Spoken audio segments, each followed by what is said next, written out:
So when I load up the game for the first time, am I choosing a difficulty level, or is the game adapting right away to how I'm playing it? Both. Okay. The team can select, easy, medium, difficult, but teams' dynamics will change more so than an individual's.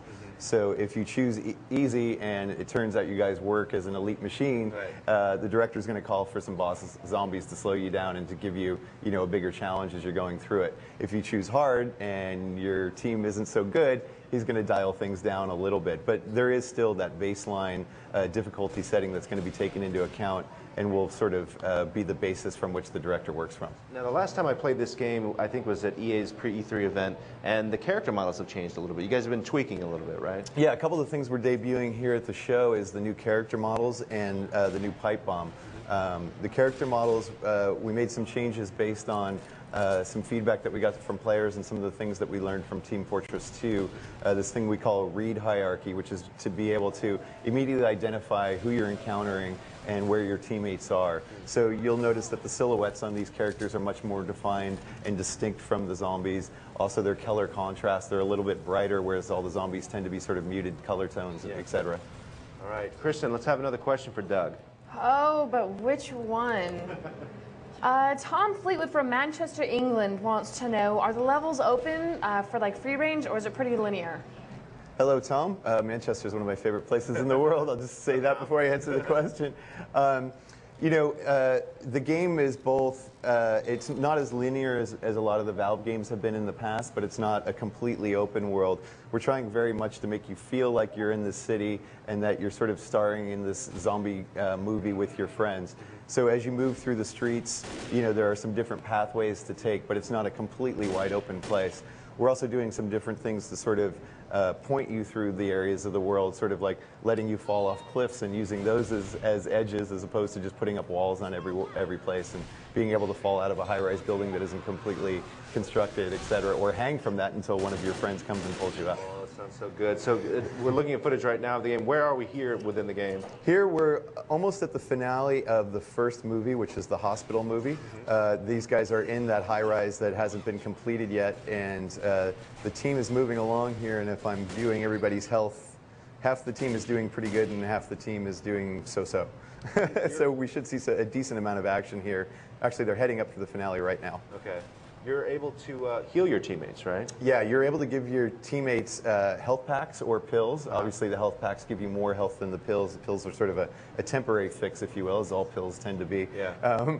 And you're able to heal yourself or heal teammates along the way. Again, that's one of the more subtle forms of reinforcing the teamwork in the game. It's hard not to notice the blistering pace of this game. This game moves quick. Yeah, I mean, we wanted to provide a tense experience. I mean, that's another one of the ways to make people work together. If folks feel overwhelmed or on edge, they're going to look for help or band together more quickly than they would if they were just sort of wandering around and doing tons of exploration and people would wander off into places. Kristen, maybe a couple more questions, please. Okay. I'm not even going to attempt this name. Sorry, guys. How many maps are going to be in the game? So Left 4 Dead's primary part of the game is the survivor co-op, through those missions, or through the movies. There's 4 of those movies. Each one is made up of 5 maps that are strung together with safe houses that serve as checkpoints for the level transitions. Then we also have a versus mode where you're able to play survivors against boss monsters, and humans can take over the role and play as the boss monsters.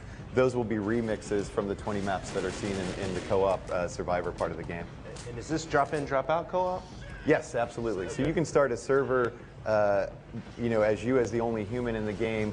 Bots will fill the other 3 spots, and if you mark your server to be open, other players can jump in and knock the bots out in real time wherever folks are in the game. And here we see somebody hanging from an edge, another one of these subtle pick them up areas. There we go. Cool. Kristen, let's have one more question before we wrap this up. Okay, one more question, which means I'm going to pick the best one right now out of the bunch. Artie from Newton wants to know, in Left 4 Dead, each player in co-op plays as a different character. Does this make a change in the gameplay? Like, can one character carry a shotgun but the other can't, or do they all kind of act the same? So at the beginning of each movie, you begin with the loadouts available to you, and there's selections and choices that you have to make that will define what sort of role you play. So there's sniper rifles, submachine guns, pistols, etc. And obviously, once you make that selection, you've sort of chosen a role as to how you're going to help the team or be a part of that team. Obviously, it helps to have a little bit of variety amongst the team, and also the different settings in the game will sort of help dictate some of those choices. So here in the hospital mission that we were looking at earlier, a sniper gun might not be as effective as a submachine gun, but in some of the rural areas where you're out in cornfields and chasing from farmhouse to farmhouse, rifles and shotguns may be more effective in those areas. So it's a strategy you want to determine based on having a variety amongst your team, and then also taking the environment into account as well. Knowing where you are. Yeah. Absolutely. All right, so the most important question, when can we all be playing Left 4 Dead? Left 4 Dead. What's it coming out on? Left 4 Dead is coming this November to the PC and Xbox 360 to gamers around the world. All right, well, we can't wait to go kill some zombies. Doug, thank you so much for being here. All right, thank you. Yes, that was a lot of fun. Kill dead people. Let's do it. Let's do it, man. Let's do it. I'd do it right now if we could. We're going to take a look at a tape segment. Shank went out to check out the new Tecmo Ball. It's called Tecmo Ball Kickoff, and it's for the DS. Take it away, Shank.